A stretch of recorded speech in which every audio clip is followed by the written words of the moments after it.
that moon, and a quarter of the size of the Earth, is far too big to be a potato, and it's an almost perfect sphere. The Earth is 4.5 billion years old, but its early history was a violent one. We think that not long after its formation, the Earth was involved in a glancing collision with a Mars-sized planet. That knocked the Earth over, tilted its axis to just over 23 degrees, and that is responsible for our seasons. In the northern hemisphere summer, the North Pole is tilted towards the sun. And then 6 months later, as the Earth moves in its orbit, the North Pole tilts away from the sun and we have winter. That collision also resulted in the formation of the moon from the rubble, and that gives us our tides. So without that collision all those years ago, the Earth would be a very different place.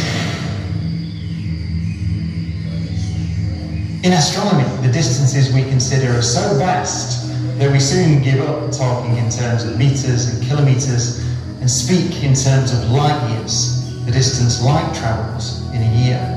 Now, light travels at 300,000 kilometers a second, but it still takes 8 minutes to journey from the sun to the Earth. We have a spacecraft on the very edge of our solar system, Voyager 1, and light takes 19 hours to reach that from the transmitters on the Earth.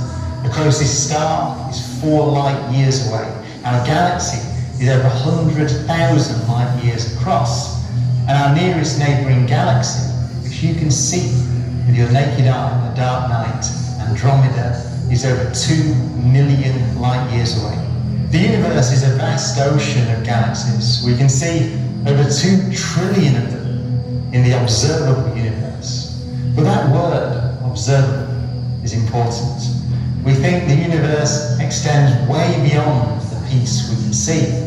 But because the universe is only 13.8 billion years old, we can only see light that's travelled 13.8 billion years or less across the universe. Our universe may be hundreds of billions, or thousands of billions, or in fact an infinite number of light years across, but we'll never see the countless galaxies out there because light travels fast, but not quite fast enough.